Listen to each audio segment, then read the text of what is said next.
Beating Vegas isn't easy. The casinos are designed to take your money, and they're remarkably good at it. Yet there exists a man who managed to do the unthinkable. He beat Vegas with a craps betting strategy that many didn't think was possible. His name was Dominic the Dice Dominator Lorigio, and he has become one of the most legendary craps players in casino history. How did a software developer from New York turn into a gambling sensation capable of outsmarting the biggest casinos in Las Vegas? What unique methods did he employ to ensure his success? This is the thrilling story of how one man took on a giant industry and won, leaving both onlookers and casino bosses in awe. Let's take a short tour of Dominic's exciting but risky gamble of gambling. Dominic Lorigio didn't start playing with a lot of money in Las Vegas casinos. Dom was born and raised in New York. From a very young age, he was good with numbers and loved playing games of chance. As a kid, he would spend hours learning how to play card games and get better at thinking things through. As an adult, he pursued a job in software development and ran a small tech company based on his passion, but betting was what he really liked to do. By the late 1990s, Dominic was a master at blackjack. He knew how to count cards and take advantage of the game's mathematical flaws. However, as casinos learned about card counters, they took steps to stop them, like using more than one deck and changing the cards more often. This came as a big blow to Dominic. The game was losing its thrill, and he was losing his edge. And he had to decide, either find a new way to beat the house or stop gaming for good. It was during a visit to Las Vegas in 1997 that Dominic's life took a dramatic turn. Wandering through the bustling casino floors, he noticed a crowd gathered around a craps table. The atmosphere was electric, with a group of young women cheering their lucky rolls. Until that moment, Dominic had never been particularly interested in craps. He viewed it as a game of pure chance, devoid of the skill and strategy he valued. But as he watched, an idea began to take shape in his mind. Craps, unlike other casino games, involves a significant degree of physical interaction. The player rolls the dice, directly influencing the outcome. What if, Dominic wondered, there was a way to control the dice? Could it be possible to turn a game of chance into one of skill? His analytical mind went into overdrive, and he realized that if he could manipulate the dice's roll, he might be able to gain a substantial advantage. Determined to explore this newfound possibility, Dominic spent the following days scouring local bookstores for information on craps and dice control. He discovered that while most people believed the dice rolls were random, a small group of enthusiasts argued otherwise. Among them was Chris Pelly, who had spent years developing a technique to influence the outcome of dice rolls. Pelly's method involved controlling three crucial variables: the grip, the release, and the dice's momentum. Dominic was intrigued. If Pelly's technique worked, it could be the key to beating the casinos. He decided to take a risk and invested $595, equivalent to $1,100 today, in a 2-day training course with Pelly. The course was intense, focusing on the mechanics of dice control. Dominic learned how to grip the dice properly, how to release them with precision, and how to ensure they hit the back wall of the craps table with minimal momentum. The goal was not to predict the outcome of every roll, but to reduce randomness and increase the likelihood of favorable results. Equipped with his newfound skills, Dominic was eager to test his abilities in a real casino environment. But before he could do that, Chris Pelly invited him to join Rosebud, a small secretive team of professional craps players.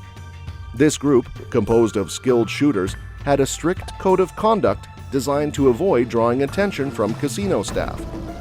Dominic was excited, yet apprehensive. He knew he had the potential to be one of the best, but he also understood the importance of blending in and not arousing suspicion. The Rosebud team operated with military-like discipline. They placed modest bets, refrained from celebrating wins, and cashed out after making a few $1,000s. The team's bankroll, contributed by each member, helped smooth out the variance in their results. While Dominic appreciated the strategic approach, he couldn't help but feel constrained. his ambitions were far greater, and he wanted to bet big and win big. As Dominic's skills improved, he became the star shooter of the Rosebud team. His consistent performance and ability to avoid rolling sevens for extended periods were impressive. However, the team's conservative betting strategy began to frustrate him. Dominic wanted to maximize his winnings, but the Rosebud rules forbade high stakes and flamboyant behavior. The tension between Dominic and the team grew, culminating in a pivotal moment when Frank Skoll, an American author and casino game expert, joined one of their training sessions. Frank was amazed by Dominic's prowess and saw an opportunity. He proposed forming a new team where Dominic could play without restrictions, allowing him to bet higher and express his personality. Dominic was torn but ultimately decided to leave Rosebud and join forces with Frank. Together, they created the Golden Touch, a team dedicated to dominating the craps tables with high stakes and a bold approach. The newly formed Golden Touch team exploded onto the Vegas Strip, bringing with them a fresh and daring approach to craps that captivated onlookers and confounded casino staff. No longer shackled by the conservative strategies of Rosebud, Dominic the Dice Dominator Lorigio was finally free to unleash his full potential. The thrill of high-stakes gambling and the freedom to bet big without restrictions ignited a fire within him, propelling the team to unprecedented success. Dominic's confidence soared with each roll. His hands, steady and precise, released the dice with a skill honed by relentless practice. Onlookers watched in awe as he repeatedly hit his numbers, avoiding the dreaded 7 with uncanny consistency. Dominic's air guitar celebration after a big win became a trademark move, a display of his dominance at the table. The crowd fed off his energy, cheering him on as he defied the odds time and again. Golden Touch's strategy was bold and unapologetic. They bet high, placed substantial wagers, and made no effort to hide their success. This brazen approach attracted the attention of both players and casino staff. How could a group of gamblers consistently defy the house edge? Were they simply lucky, or was there something more at play? These questions buzzed through the minds of everyone who witnessed their astonishing run. The team's travels took them beyond Las Vegas, visiting various casinos to spread their action and avoid becoming too predictable. They strategically planned their visits, never overstaying their welcome at any one location. This mobility was crucial in maintaining their edge and staying one step ahead of the increasingly vigilant casino surveillance teams. How long could they keep up this relentless pace? The stakes were higher than ever, and despite the growing scrutiny, Dominic and the Golden Touch team continued to rack up substantial winnings. Week after week, their bankroll swelled as they exploited every opportunity to maximize their advantage. The combination of Dominic's unmatched dice control skills and Frank Skoll's strategic acumen made them an unstoppable force. Their success, however, came at a cost. The casinos, determined to protect their profits, began to intensify their efforts to identify and thwart the Golden Touch team. Pictures of Dominic and Frank circulated among casino staff, and their presence at a table was met with immediate suspicion. Despite these challenges, the team remained resilient, adapting their tactics and staying focused on their goal. Dominic's transformation from a restrained team player to a gambling legend was complete. His ability to outsmart the casinos and consistently beat the odds solidified his status as a true master of his craft. The Golden Touch team's winning streak reached its peak during a New Year's Eve trip to Las Vegas. Dominic was in top form, rolling dice for 45 minutes without hitting a 7. The crowd around the craps table cheered with every successful roll, and the casino staff watched in frustration.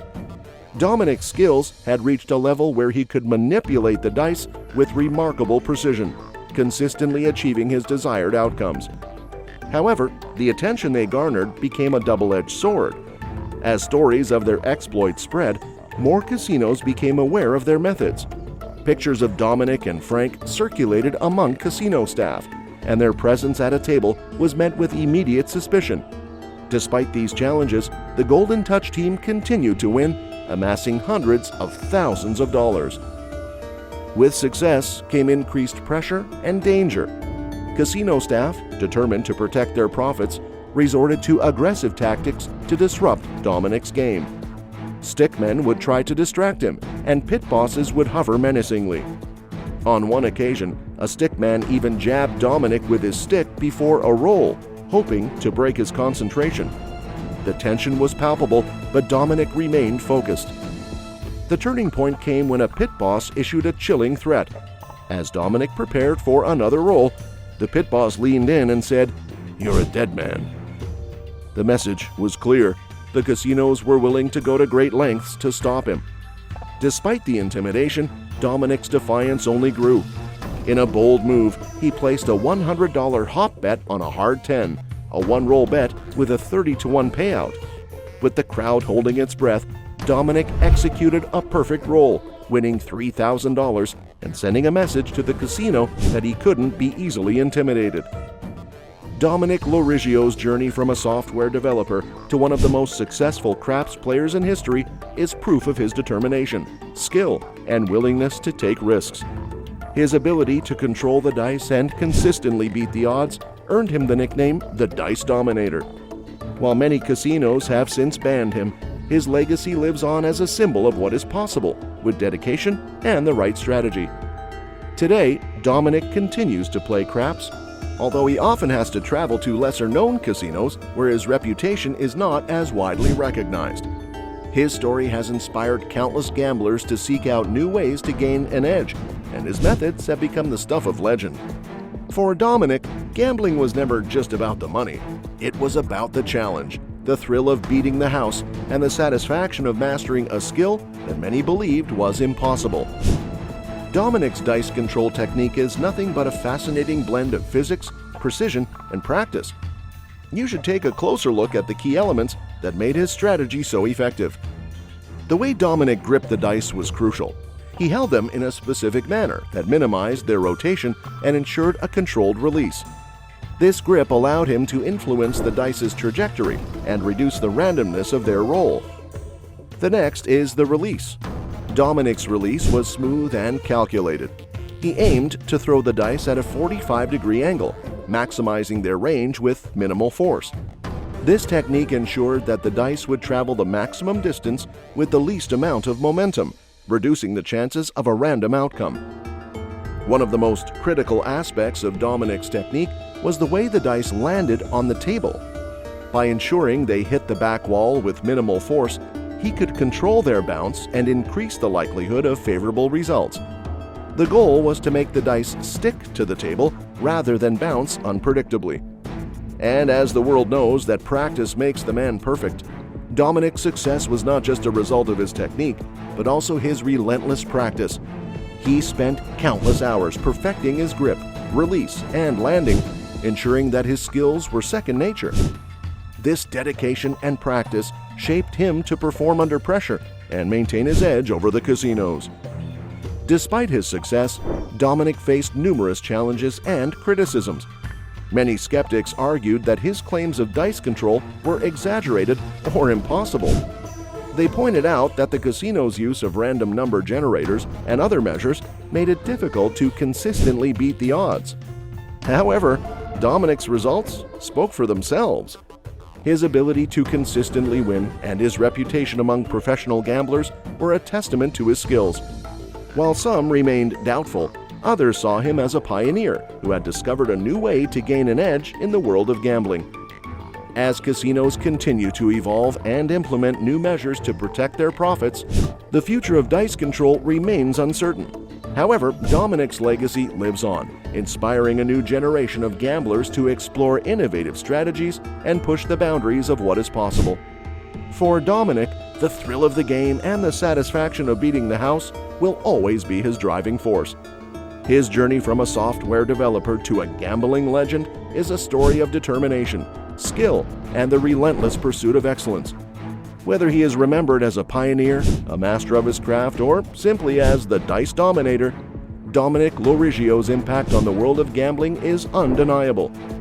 This story is one of grit, innovation, and unparalleled skill. His ability to beat Vegas casinos with a unique craps betting strategy has cemented his place in gambling history. From his early days as a card counter to his rise as a dice control expert, Dominic's journey is a perfect example to what can be achieved with dedication and a willingness to challenge the status quo.